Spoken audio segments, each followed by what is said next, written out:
Bunda, pertemuan kita di 378 hari lalu, bagi kami yang sedekat ini, tidak pernah berharap akan ada jarak di keesokan hari.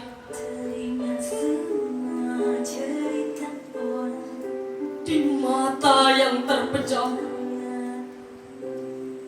doa kami melangit. Sehat dan bahagia selalu, Bunda.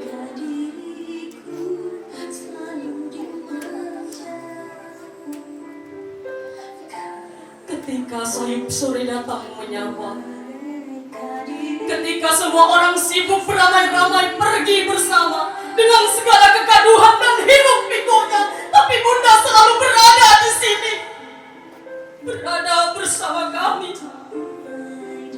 meski dalam sunyi.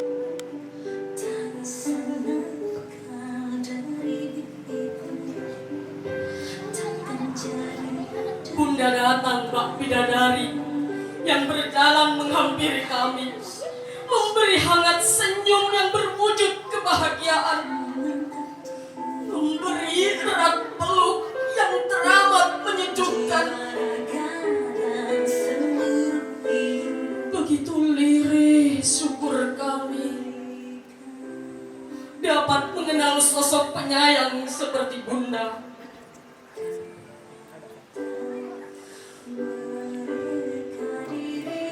Jika udara yang melalu lalang menyerupai tulus hati Bunda, kita hirup, dia bermanfaat. Kita diam, dia tetap mengudara. Bunda bukan hanya sekedar udara bagi kita semua. Bunda itulah bentuk kesempurnaan penebar kebahagiaan. Senyum Bunda selalu bersama kami, dan peluk kami selalu menyertai Bunda. Selamat ulang tahun, Bundaku. Terimalah peluk hangat dari kami, sahabat, kerabat, juga anak-anakmu.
Alhamdulillah, puji syukur kepada Allah Subhanahu wa taala.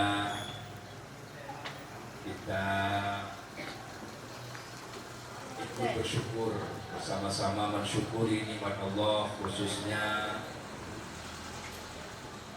hari ulang tahunnya Ibu Zainab Zuraidah yang ke-38, umur 38, pemikiran 83. Ini mudah-mudahan apa yang kita lakukan pada saat ini diridhoi oleh Allah Subhanahu wa taala. Amin. Allahumma amin. Para hadirin hadirat rahimakumullah, Ini sambil lalu menunggu es campur dan lain sebagainya, karena masih lama. Berbicara tentang bersyukur atas segala nikmat,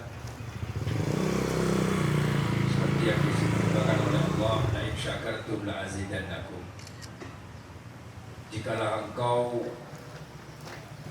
mau bersyukur atas segala nikmatku, maka akan aku tambah. Arti bersyukur ini bagaimana?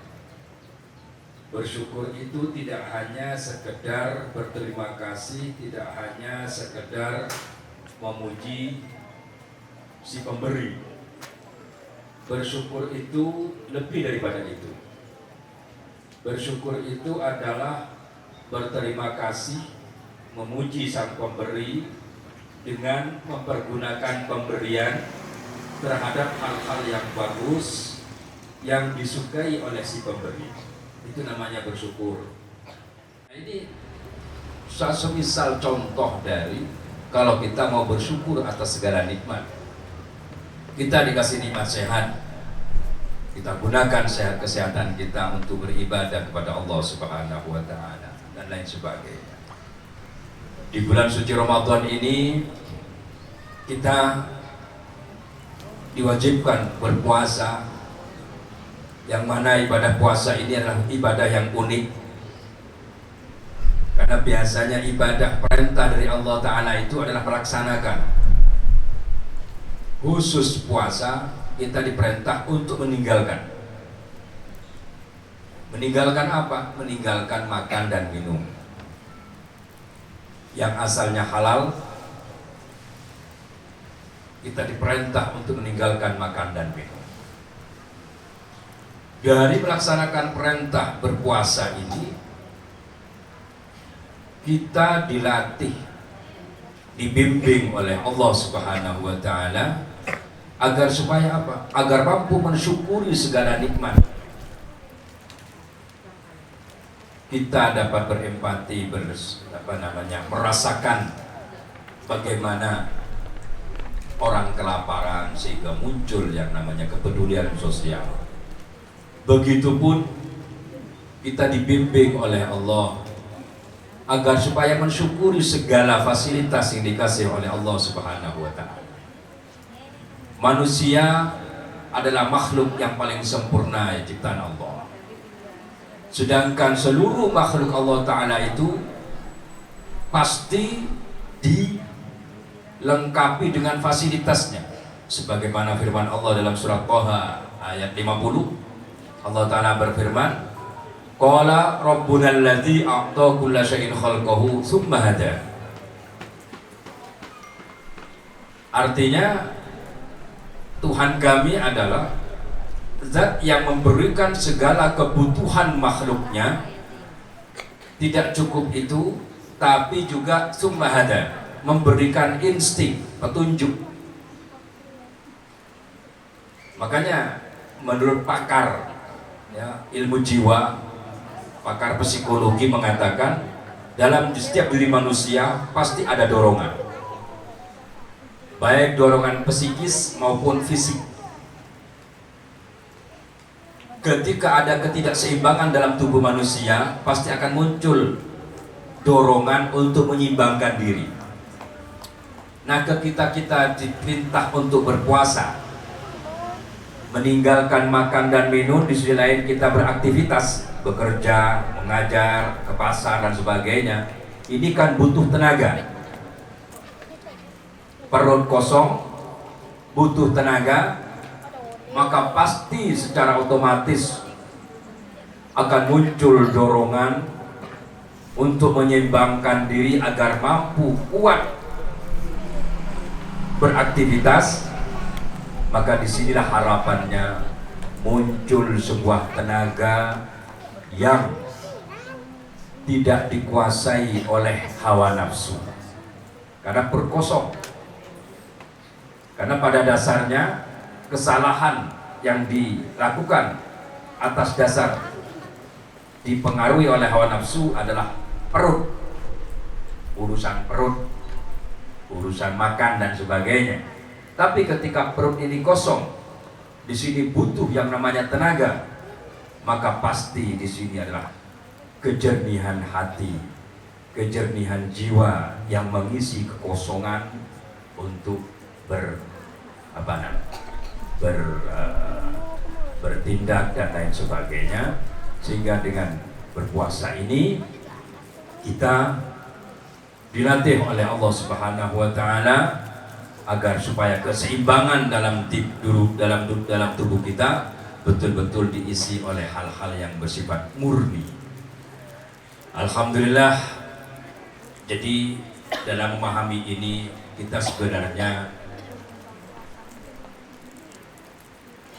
paham betul bahwa Allah Ta'ala ini sudah melengkapi berbagai fasilitas yang ada. Hidup jangan bikin susah, yang happy-happy saja. Karena apa? Allah Ta'ala itu sudah menyediakan semuanya. Tapi lebih baik hidup susah daripada menyusahkan orang lain. Nah, ya itu lah. Jadi karena kita ini diciptakan oleh Allah Subhanahu wa taala sebagai makhluk sosial yang dituntut untuk berinteraksi dengan yang lainnya secara bagus. Jadi hidup ini bukan tentang siapa yang terbaik, tapi hidup ini adalah siapa yang mau berbuat baik.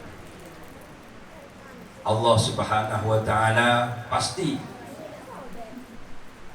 akan memberikan balasan terhadap apa yang kita lakukan untuk membangun sebuah kebaikan. Dan jangan khawatir, kebaikan akan mencari jalannya sendiri. Kebaikan pasti akan mencari jalannya sendiri.